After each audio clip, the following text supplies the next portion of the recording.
Glórias ao teu nome, Senhor, nós te damos, porque tu és santo, santo, santo, santo, santo.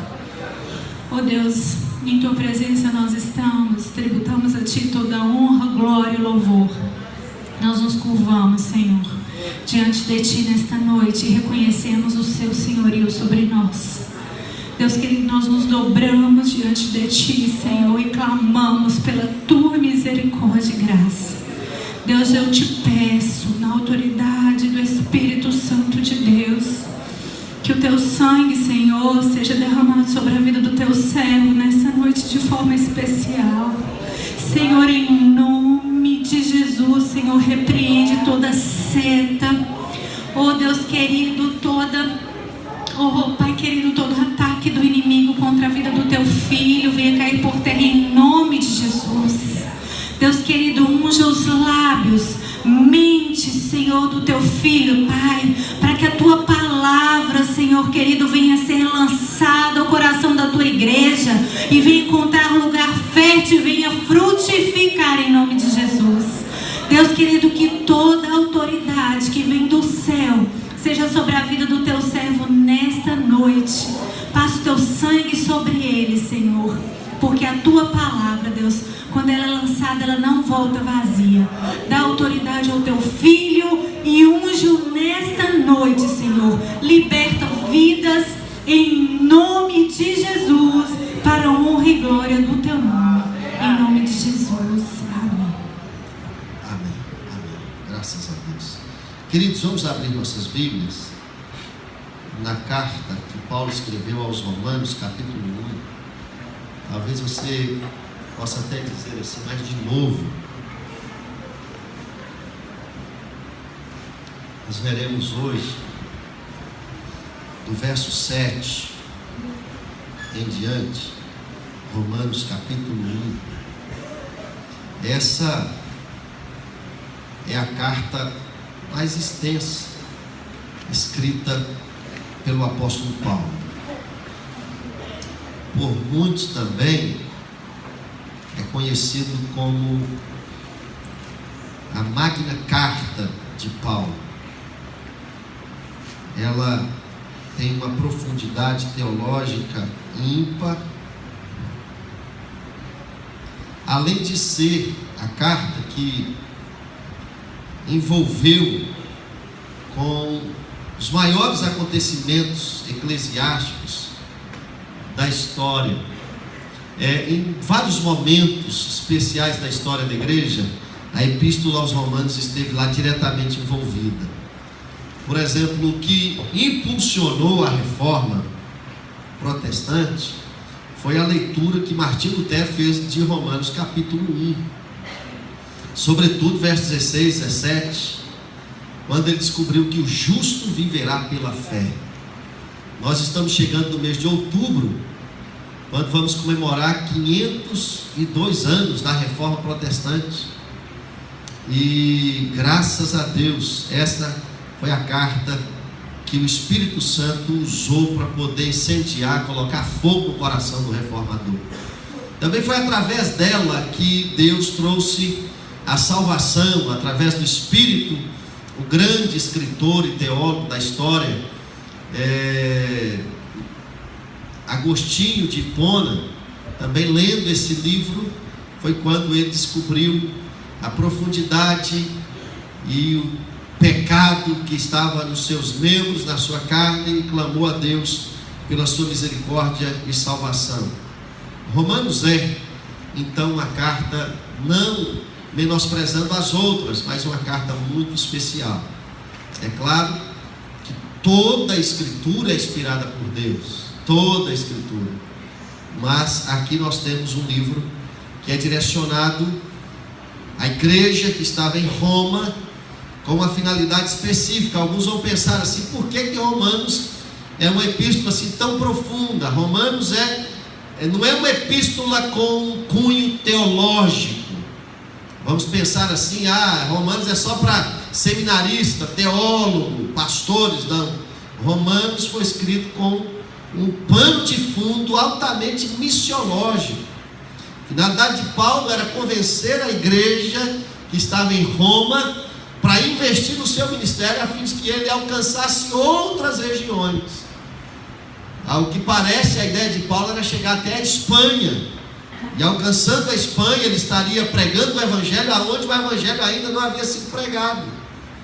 E a ideia de Paulo era essa: através dos romanos, da igreja de Cristo que lá estava, na capital do império, ele pudesse então alcançar os perdidos. Mais do que nunca, Paulo é inspirado pelo Espírito Santo a pregar o Evangelho profundo a respeito do conhecimento de Deus e da pessoa de Jesus Cristo, com a finalidade de que a obra de Deus avançasse. O que liberta o homem é o conhecimento de Cristo. O que liberta o homem, o pecador, é a luz do conhecimento de Jesus. E nós já observamos aqui no capítulo 1 que ele foi separado para o Evangelho, foi-lhe dado uma missão. O apóstolo Paulo, aqui nos primeiros versos do capítulo 1, ocupa um espaço importante da sua introdução epistolar. E mais do que isso, ele coloca também, dizendo que esse Evangelho que ele prega é o Evangelho que nasceu no céu, no coração de Deus, e tem por conteúdo, não são os milagres. O verdadeiro núcleo do Evangelho não é a prosperidade, não é a sua felicidade. Embora essas coisas estejam no Evangelho, é por via de consequência, mas o centro do Evangelho, o conteúdo do Evangelho é o Filho de Deus, que aqui Paulo diz que ele se encarnou, sendo Deus, ele fez homem, e enquanto o homem morreu e ressuscitou, e por causa de sua ressurreição nós temos esperança de que nós vamos também morar no céu com Jesus, por causa deste Evangelho bendito. E é através deste Evangelho que Deus está chamando os pecadores ao arrependimento. Agora não é só mais para uma etnia, não é mais só para um povo, não é só para judeu ou brasileiro, é para todas as nações da terra, é para os confins da terra, a fim de que eles venham a obedecer a Cristo por meio da fé. E o verso 7 em diante, a leitura que nós vamos fazer nessa noite, nos traz algumas lições que eu gostaria de meditar com os irmãos. Verso 7 em diante, capítulo 1. Poderíamos começar do verso 8, mas tem alguma coisa que eu gosto, que eu quero ressaltar no verso 7, por isso nós vamos começar do 7. A palavra do Senhor diz assim: a todos os que em Roma são amados de Deus e chamados para serem santos, a vocês graça e paz da parte de Deus nosso Pai e do Senhor Jesus Cristo. Antes de tudo, sou grato a meu Deus mediante Jesus Cristo por todos vocês, porque em todo o mundo está sendo anunciada a fé que vocês têm. Deus, a quem sirvo de todo o coração pregando o Evangelho de seu Filho, é minha testemunha de como sempre me lembro de vocês em minhas orações, e peço que agora finalmente, pela vontade de Deus, seja-me aberto o caminho para que eu possa visitá-los. Anseio vê-los, a fim de compartilhar com vocês algum dom espiritual, para fortalecê-los, isto é, para que eu e vocês sejamos mutuamente encorajados pela fé. Quero que vocês saibam, irmãos, que muitas vezes planejei visitá-los, mas fui impedido até agora. Meu propósito é colher algum fruto entre vocês, assim como tenho colhido entre os demais gentios. Sou devedor tanto a gregos como a bárbaros, tanto a sábios como a ignorantes. Por isso estou disposto a pregar o Evangelho também a vocês que estão em Roma. Verso 16: não me envergonhe do Evangelho, porque é o poder de Deus para a salvação de todo aquele que crê, primeiro do judeu, depois do grego, porque no Evangelho é revelada a justiça de Deus, uma justiça que do princípio ao fim é pela fé, como está escrito. Vamos juntos?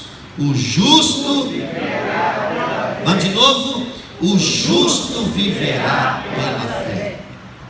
Aqui nós temos então um dos fundamentos da reforma protestante, que é sola fide, sola fé. O justo viverá pela fé. Queridos, eu quero nesta noite chamar a atenção dos irmãos para algumas coisas que Paulo registra aqui. Claro que o Espírito Santo lhe concedeu estas palavras, esta inspiração, mas eu gostaria de dizer algumas coisas a respeito da igreja. Como Paulo considerava a igreja? Qual a visão de Paulo a respeito da igreja? Se é Paulo recebendo inspiração de Deus, poderíamos dizer também como Deus vê, enxerga a sua igreja. Porque Paulo não escreve de si mesmo. Ele não está aqui escrevendo argumentos que são seus. É algo que vem a ele. É algo que é soprado em seus ouvidos.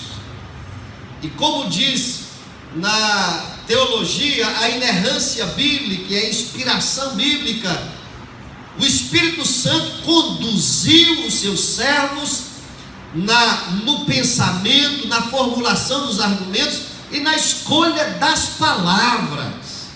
Deus estava controlando a inspiração. O que o Espírito trazia sobre o autor do texto era algo diretamente de Deus, e ele era apenas um instrumento pelo qual a palavra chegava e ele registrava. Então aqui nós podemos ver como Deus vê a igreja. Primeira coisa que Paulo nos orienta e nos mostra aqui é que esta igreja, a igreja que estava em Roma, era um grupo de pessoas que gozavam do amor de Deus, Cláudio. Isso aqui, irmãos, é algo extremamente importante. Paulo não está dizendo a todos que estão em Roma, não. Ele está dizendo todos que em Roma são. Ele não está dizendo a todos de Roma. Ele está dizendo aqueles que são e estão em Roma, amados de Deus. Ou seja, Deus até ama o mundo, a natureza. Deus criou o mundo, os homens, a natureza.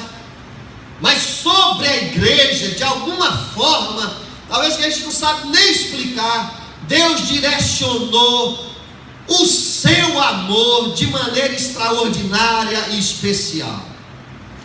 De tal maneira, irmãos, que nós somos alvos. Nós fomos alcançados pelo amor de Deus. Nós não somos aqueles que pertencem a Cristo, são de Cristo. Nós não somos definitivamente qualquer tipo de gente, povo, pessoas.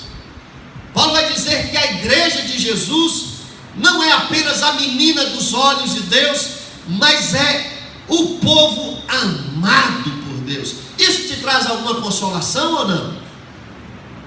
Traz ou não? Você está passando por problema, dificuldade, seja qual for a intensidade da dor, da tribulação pela qual você passa nesse exato momento, tenha essa convicção. Deus te ama, Deus te ama, Deus te ama tanto que Ele não deixará que tribulações, que problemas venham te destruir antes que o projeto, o propósito de Deus se cumpra na sua vida. Aleluia. Nós somos alvos do amor de Deus, amados irmãos. É por isso que ninguém deve desprezar o outro. Deus não me ama mais do que ama você. Deus nos ama e o amor de Deus é equivalente a cada um de nós. O amor de Deus é reto, é perfeito, não causa discriminação, é imparcial. Deus nos ama, não existe nada que você possa fazer que possa diminuir ou aumentar o amor de Deus. O amor de Deus sobre nós já é o bastante, o suficiente, o tanto que nós precisamos. A Bíblia declara que Deus nos ama, bendito seja o nome do Senhor. meu querido irmão, é como um filho que passa a estar convicto do amor do pai. Eu me lembro de uma história de infância que eu e Caleb, meu irmão mais velho do que eu, nós sempre, desde dos primeiros anos da infância, éramos muito apaixonados por cavalos. Em uma época, eu talvez com uns 4, 5 anos ou menos, não lembro, Caleb pegou uma corda que tinha lá em casa, vamos ali no mato, nós vamos pegar um cavalo para a gente montar. E eu fui, ele me puxava até pela mão. Tinha 2 vizinhos, e os vizinhos também foram. Só que aí nós chegamos lá, quando nós pegamos o cavalo, o dono do cavalo viu uma distância assim enorme, viu que alguém estava, no linguajar de lá de Medina, pulindo. Quem sabe o que é isso? Pulindo. Quem sabe? Levanta a mão. Tradução, comparação, né? Tradução, pulindo, mexendo, né? E aí o homem viu e veio com uma fúria enorme. E ele era um vaqueiro já antigo na cidade de Medina, gostava de dar chibatada nos outros. Aí os 2 rapazes que estavam conosco tentavam correr, eles subiram correndo, passaram por dentro de um mato, esconderam. E eu não podia correr, Caleb ficou junto comigo, agarrado ali. Eu piquei, não podia entrar no mato. Aí o homem chegou e apanhou eu e Caleb. E aí quando o homem desceu do cavalo e pegou o chicote e veio para bater na gente, vocês são filhos de quem, menino? Nós somos filhos de Dé, Oséias. Aí Medina é assim, você vai falar de quem você é filho, você tem que puxar a genealogia da pessoa. É o filho de Dé de Mozar, irmão de Mozar, de Nanô, e vai falando. Ah, você é filho de Dé? É, sou filho de Dé. Ah, então só porque você é filho de Dé, você não vai apanhar. Aí nós não apanhamos aquele dia porque a gente era filho do nosso pai. Tem um ali que eu sei que é meu amigo agora, fiz amizade com ele agora essa semana, que gosta de cavalo, está com a mão até quebrada porque caiu do cavalo. Mas não é bom a gente sentir assim seguros porque a gente tem um pai que mesmo distante é capaz de nos proteger, porque a gente sente que ele está perto, próximo. E foi o máximo para a gente. Hoje eu não vou apanhar porque pai não deixou. Nem estava lá, nem sabia. É claro que depois ele quase bateu na gente quando ficou sabendo da história dita pelo homem, né? Mas é bom, irmãos, é agradável a gente sentir que mesmo que você não consiga ver com seus olhos, você pode desfrutar do amor e do cuidado de Deus na sua vida. Olha, Satanás quer te destruir todo o tempo, ele arma planos para acabar com a sua vida todo o tempo, mas Deus está lá te guardando, porque Deus te ama. Você é alvo do amor de Deus. Paulo diz aqui para os irmãos: olha, amados de Deus que são de Roma, chamados para serem santos. E aí Paulo começa então a falar sobre aspectos da igreja, como Deus vê essa igreja. Deus vê a igreja como gente que foi chamado e gente que é alvo, estão no coração de Deus, porque Deus os ama.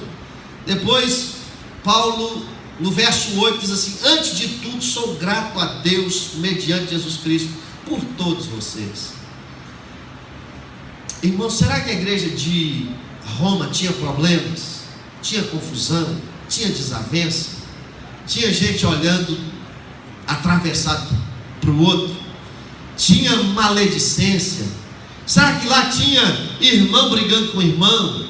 Será que lá o pastor da igreja de Roma era um pastor super feliz, porque ninguém brigava, ninguém trazia confusão para ele? Será que era assim? Era uma espécie de céu na terra, Manaim, acampamento dos anjos, Henrique ou William? Será que era assim, William? Irmão, certamente que não.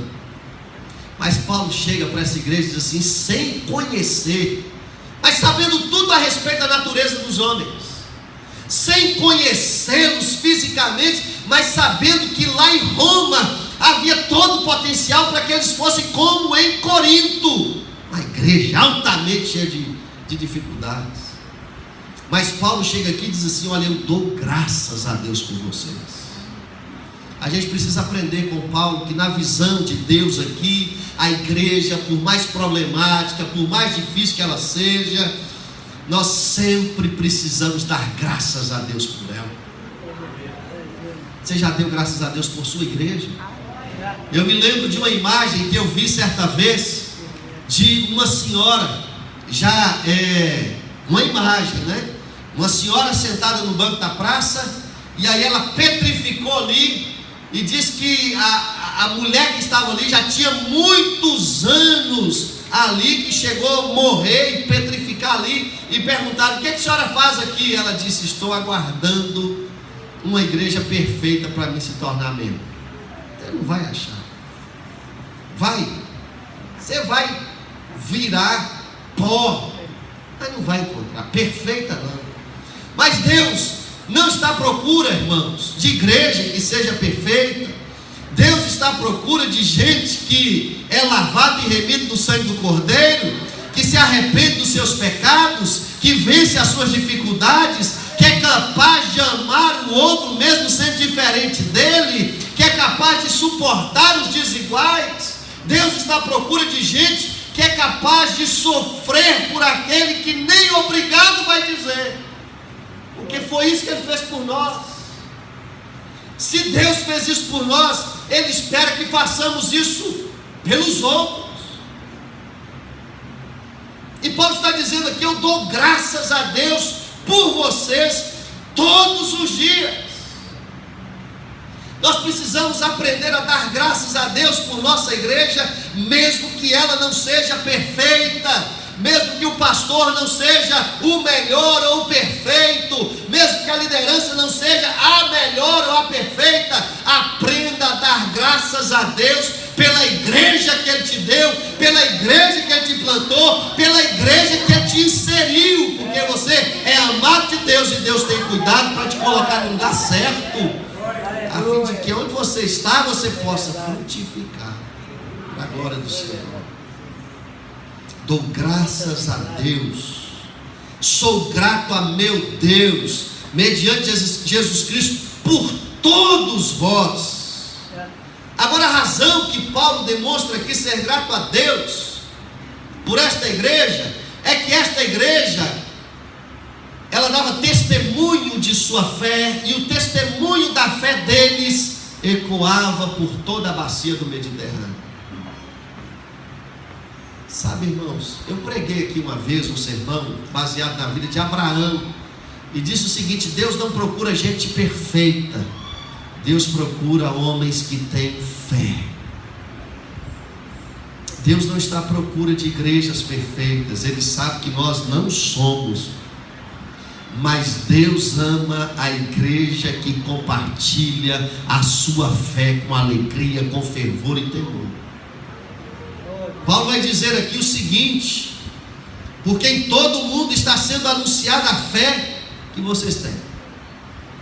Ou seja, em todo o mundo estão falando de que vocês creem realmente em Jesus Cristo, e que a fé que vocês têm em Cristo tem causado diferença na cidade de Roma.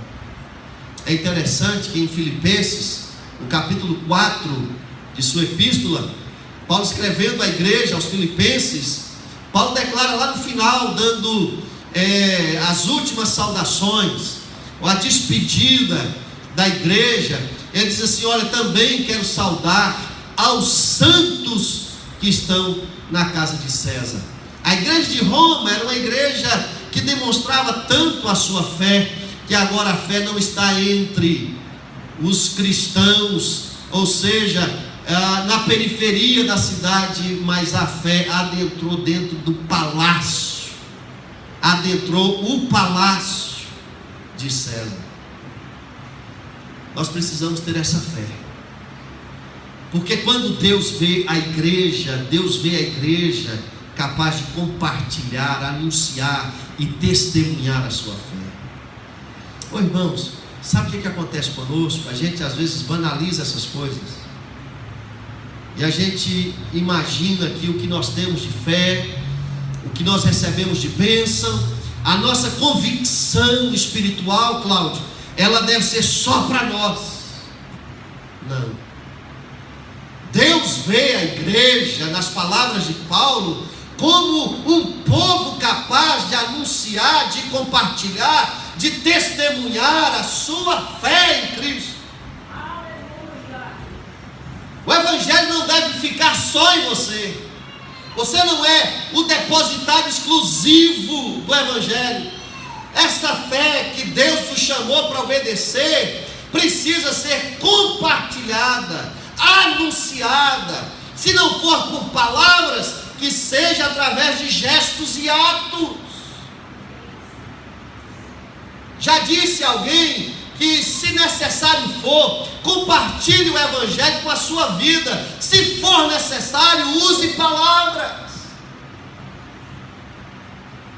Viva o Evangelho de maneira que a sua vida seja o reflexo da fé que está presente no seu coração. Eu me lembro de um irmão que um dia chegou para mim e falou assim: ó, pastor, minha vida aqui dentro da igreja é uma coisa, lá fora é outra. Eu falei: mas isso é possível? A vida da gente, irmão, em qualquer lugar precisa ser a mesma coisa, precisa refletir o mesmo reflexo, precisa transmitir a mesma paz, a mesma palavra. Não é porque eu estou na igreja, eu sou uma coisa, e quando eu estou lá fora, eu vou mudar, eu vou agir, eu vou falar, eu vou me comportar de maneira diferente. Não! Quando o Evangelho entrou em mim, o Evangelho me transformou, e agora, eu preciso dizer isso para vocês, e eu quero que vocês guardem isso. Para nós que somos crentes, não existe vida espiritual e vida carnal, não existe o que é sagrado e o que é secular. Não existe essa divisão. Para nós tudo é sagrado, para nós tudo deve ser espiritual. Ah, eu estou jogando bola, pastor. Seu futebol tem que ser espiritual. Ah, eu estou no trabalho, eu sou político, tem que ser espiritual. A vida da gente, irmão, não tem um pedaço que é nosso e outro que é de Deus, não. Tudo em nós é de Deus. E tudo em nós precisa refletir. Tudo que está em nós, tudo que entrou pela fé em nós precisa ser compartilhado. Paulo está dizendo aqui que através da igreja se compartilha o Evangelho de maneira mais eficaz, eficiente. Sabe por que eu estou dizendo isso? Porque lá na frente Paulo vai dizer o seguinte: Deus, a quem sirvo de todo o coração, pregando o Evangelho de seu Filho, é minha testemunha de que, como sempre, me lembro de vocês em minhas orações. Aqui Paulo vê a igreja como alvo constante de suas orações. Quem aqui costuma orar pela sua igreja ou pela igreja de Cristo no mundo durante a semana, durante o dia? Quem? Precisamos continuar nisso, mas orar constantemente. Paulo evoca aqui dizendo: Deus é testemunha, Deus vê, não é o pastor. Porque talvez eu estou perguntando aqui se orou uma vez o mês passado e orou outra esse mês e está dizendo que ora. Mas Paulo diz aqui, olha, constantemente, sempre me lembro. Não é ocasional, é algo constante. Eu me lembro de vocês nas minhas orações. Aqui, amados irmãos, nasce um propósito. Paulo entende que a reunião do povo de Deus deve ser uma reunião que edifica uns aos outros, que ora uns pelos outros. Talvez você imagina que seja até um constrangimento a gente chegar aqui e dizer: vamos orar uns pelos outros. É bíblico. é mandamento, é ordem do Senhor. Paulo diz que não é momento, é constantemente em oração. E depois ele diz o seguinte: olha, eu anseio vê-los. Verso 11: eu desejo estar com vocês, já fui impedido, mas a minha missão é chegar até vocês. Por quê? Porque eu quero estar no meio de vocês. Porque estando no meio de vocês, eu quero compartilhar dons espirituais, a fim de que este compartilhamento fortaleça e encoraje vocês na fé. Aqui eu queria combater um sentimento e um pensamento que é presente na nossa sociedade hoje, que trata dos desigrejados. É possível servir a Deus sem igreja, sozinho, dentro de casa, assistindo televisão? Irmãos, para Paulo não, para a Bíblia não. Se você lê em Hebreus capítulo 10, verso 24 e 25, Paulo diz que nós não devemos deixar de congregar como faziam alguns, porque na congregação dos irmãos eles se reuniam para encorajar, para fortalecer, para comunicar o amor. Não é possível que você faça isso sozinho. Então você deve chegar diante do espelho e falar assim: espelho, espelho meu, eu amo tanto essa imagem que está diante de mim, que agora eu quero fazer só uma oração por ela e pregar o evangelho para ela e compartilhar com ela. A síndrome, quem era que fazia esse negócio do espelho, espelho meu? Quem era? Era Rapunzel? Quem que era? Rapunzel da trança, né? Hã? Misericórdia. Era a Branca de Neve, né? Mas aí essa síndrome de Branca de Neve, de ficar diante do espelho, se olhando diante da televisão, isso não vem de Deus. Sabe o que ocorre, irmãos? Tem gente que tem medo de vir para a igreja e está desigrejado. Veja como isso é presente no Brasil. Foi feita uma estatística em 2003, 0,7% daqueles que se declaravam protestantes deixaram de frequentar as igrejas institucionais. Em 2009 esse número aumentou para 2,9% da população reconhecida como protestante. Em 2017 o número chegou no equivalente a 4 milhões de pessoas, de gente que se dizia protestante, mas considerava-se desigrejado, gente que não quer mais reunir como igreja. Eles não se consideram desviados, mas não querem saber mais de estar no meio de uma congregação. O que Paulo diz? Eu não conheço vocês, mas desejo ardentemente no coração de estar aí. Qual a finalidade? É porque Paulo entendia que no meio nosso aqui nós podemos compartilhar dons de edificação. Um tem profecia, outro tem adoração, outro tem palavra de sabedoria, outro tem intercessão, compaixão. E diga-se de passagem, ninguém individualmente é mais eficiente ou mais forte na comunicação do evangelho do que o grupo de gente que Deus salvou. E mais do que isso, quando Deus resolveu chamar a igreja não é feita de um homem ou de uma mulher só. Veja a ordem da criação. Quando Deus criou as estrelas, Deus criou uma estrela só, criou uma constelação. Quando Deus criou os animais, criou um animal só? Não, criou espécies.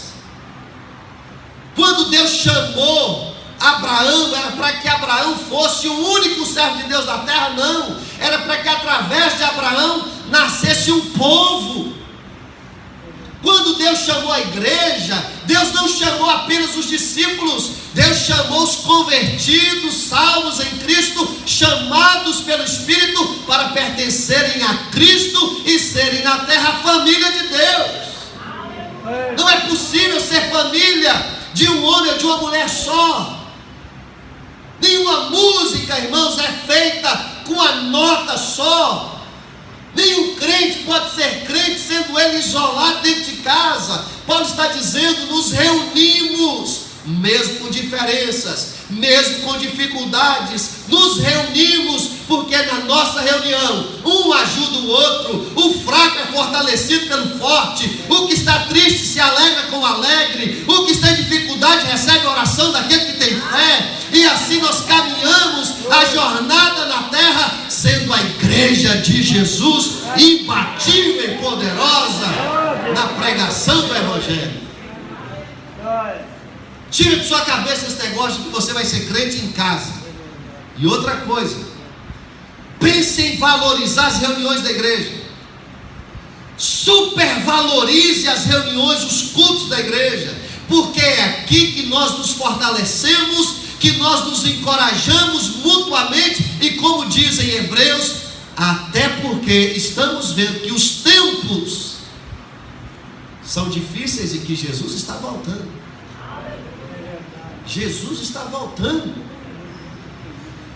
Paulo nos encoraja que mesmo que você seja ferido, mesmo que você já foi ferido, mesmo que você foi decepcionado, não existe ambiente melhor para ser curado, encorajado e fortalecido do que o ambiente, a reunião dos crentes em Cristo.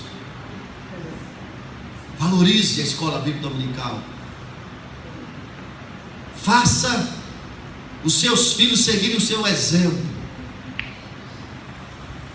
E tem pai que deveria se preocupar em dar a formação espiritual que a igreja proporciona às crianças. Hoje, eu não sei quantos aqui viram, mas uma classe nossa do departamento infantil, eles saíram aqui pelas nossas instalações. Tinha que ter a foto para eu mostrar para vocês. Saíram aqui numa encenação da crucificação de Cristo, o negócio mais lindo do mundo. Quem viu isso? Poucos viram. Você viu, Ana Luísa? O filho do Márcio Alexandre, o diácono Alexandre, o Luiz Felipe, com a cruz sobre os ombros, o Davi do Edeus, do diácono Edeus, com um chicote nas mãos, e o resto vindo atrás xingando o Luiz Felipe na figura de Jesus, demonstrando que Jesus sofria, estava sofrendo, carregando a cruz em direção à crucificação. Eu te pergunto, seu filho lá diante da Peppa aprende isso? Seu filho lá com o telefone na mão, vendo lá sei lá o que, domingo de manhã, na televisão, vai aprender isso? Depois não chore. Quando lá ele tiver condição de decidir, ele decidir por uma vida que vai te desonrar e te desagradar, porque você não priorizou a educação espiritual do seu filho. Querido irmão, a igreja é o melhor lugar para nós crescermos e nos encorajarmos mutuamente. Na visão de Paulo, dada por Deus, nós precisamos entender que mesmo em dificuldades, mesmo com decepções, mesmo sendo feridos, e se você foi ferido, entenda que aqui é um lugar para você oferecer e dar perdão, para você ajudar a cura de alguém e ser curado. Não deixe a igreja, não abandone a igreja. A igreja é a agência de Deus para recepcionar e edificar aqueles que estão chegando e para sair em busca daqueles que estão perdidos. Essa igreja é uma bênção para governador Valadares. Amém ou não amém? Amém. Vamos exercitar então esse texto que Paulo nos ensinou aqui através da inspiração de Deus. Quer ver uma coisa?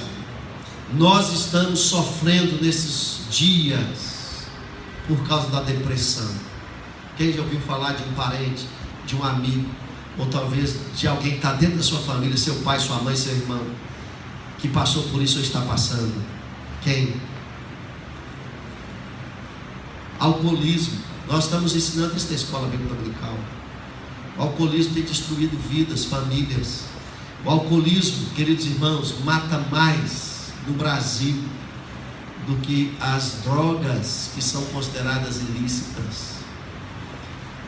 A maior responsabilidade de acidente de trânsito no Brasil é porque as pessoas cometeram depois de ingerir bebidas alcoólicas. Casamentos acabam, filhos são destruídos, filhos que matam os pais, porque não toleram mais ver os pais chegarem bêbados dentro de suas casas, espancarem suas esposas, os filhos, e às vezes o homicídio acontece. Na maioria das cidades do Brasil, o alcoolismo é responsável, nos finais de semana, pelo maior índice de homicídios que existem. Vamos orar por isso? Você enfrenta isso lá na sua casa? Você enfrenta isso na sua família? Estamos no novembro não, como é que chama? Setembro amarelo. Por que setembro amarelo? Há 20 anos atrás você nem sabia, nem ouvia falar o que era suicídio. Hoje está aí essa onda. E não escolhe idade, é gente nova, é gente já idosa, é gente de meia idade. Você já ouviu falar de gente que está enferma? E o que a igreja pode fazer? Paulo dizia: constantemente eu oro por vocês. E numa reunião como essa, a nossa oração pode curar o enfermo, pode libertar aquele que está com sentimento na cabeça de suicídio. Esses dias, irmãos, eu tive uma experiência com um amigo, pastor. Saindo aqui, nós estávamos por visitar um lugar, e na estrada resolvemos passar no banco para tirar um dinheiro. E aí ele lembrou de um amigo, falou: vou ligar para ele. Ligou, não atendeu, falou: vamos passar lá. Sentiu no coração assim, aquele desejo de passar no estabelecimento comercial daquele amigo. Passamos, embora estivéssemos com pressa, o Senhor nos fez parar ali. Tem gente que não acredita na soberania de Deus, nem na predestinação. Eu acredito, porque foi Deus quem controlou tudo. A gente tinha um plano, mas Deus mudou o nosso plano. E quando nós chegamos naquele lugar, o Senhor nos atendeu. Fomos para no estabelecimento, dentro de uma salinha reservada, conversamos. Ele falou muita coisa, de muita chateação, de muita pressão que vivia. E depois, ao sair, estávamos nos despedindo. Deus tocou no meu coração para orar por ele. Aí quando eu falei assim: a gente pode orar pelo Senhor antes de ir embora? Ele falou: pode. Quando nós começamos a oração, ele começou um choro profundo na alma. Chorava copiosamente, soluçava como se estivesse chorando um choro da perda. Eu perdi alguém precioso para mim. Aí quando eu terminei a oração, imediatamente depois ele disse assim: vocês vieram aqui porque Deus os trouxe aqui. Porque agora era mais ou menos umas 9 horas da manhã. Ele falou assim: hoje eu tinha planejado que eu iria sair daqui, pegar o meu carro, ia dizer que ia para o almoço, mas eu ia para um lugar, a corda está lá dentro do meu carro, e eu ia me matar. E Deus trouxe vocês aqui para poder me fazer mudar de ideia. E graças a Deus, Deus transformou a vida dele. Pode ser que numa reunião como essa, Deus faça o mesmo com você que está aqui. Porque pode ser que você está aí com a mente cheia de pensamentos destrutivos, e a oração da igreja vai mudar a sua ideia. Pode ser que você está enfermo, e a oração da igreja vai mudar a sua história, em nome de Jesus. Eu queria que você ficasse de pé nessa hora.